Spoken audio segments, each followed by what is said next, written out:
charges your spirit. Prayer energizes your spirit. There is such a thing called the stirring of the Holy Ghost.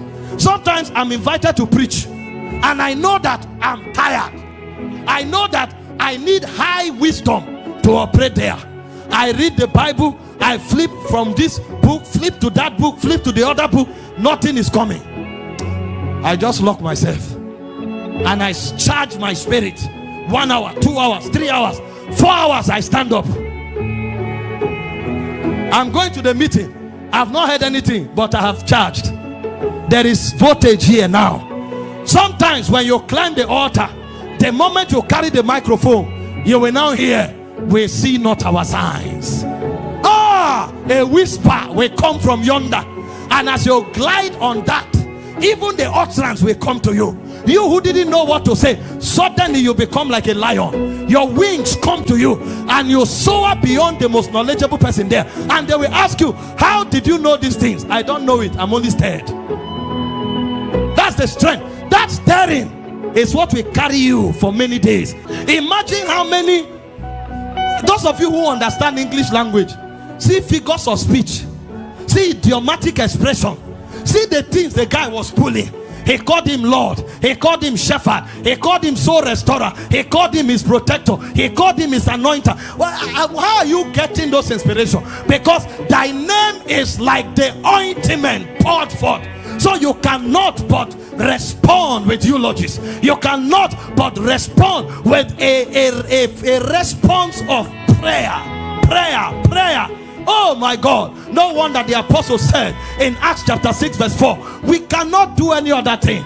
Prayer has damaged us. When we encountered this God, something came alive on our inside. So even when we are in the market, our thoughts are on him. When we are on the job, our thoughts are on him. So they said the only thing we can do is to give ourselves to prayer and to the ministry of the word. We are drunk with this God. In fact, a point came. Paul said to the church in Thessalonica, in 1 Thessalonica chapter 5 verse 17, he said, pray without ceasing. This thing is not about prayer point. This thing is not about prayer time. It's a river that flows endlessly. Because sometimes you stop praying on your lips, your heart takes over. You thought you left the prayer altar. You have prayed for 10 hours. As you now close your mouth, your song now, your heart now begins. You are hearing it until it becomes too loud. You have to add your voice again. As you stop, your heart takes over. And then sometimes when you are done talking, then the heart begins to chant.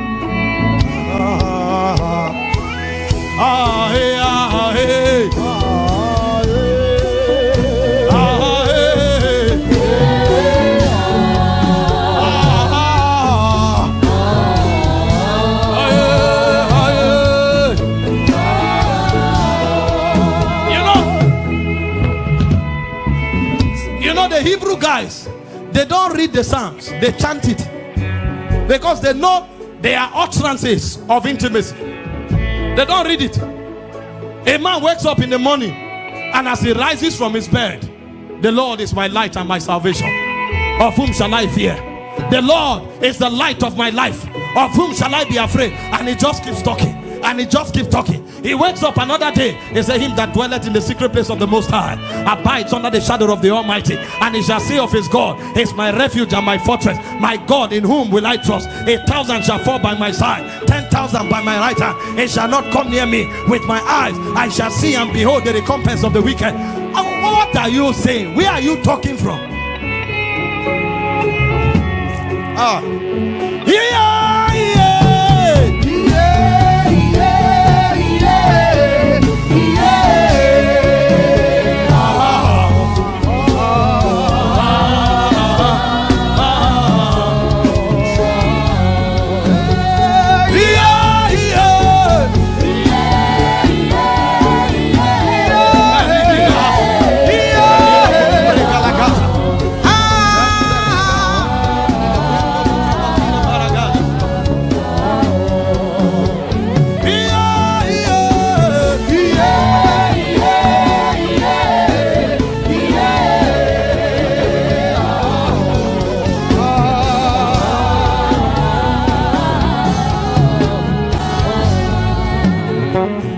if a man has not touched him, he's looking for what to say.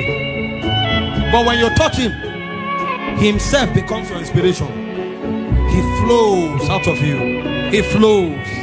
He flows. See, this is why you need grace to be a genuine Christian. This is not something you do mechanically or try to create impression. Ask those who pray, they will tell you it's a life, it's a world, it's a realm, it's a river.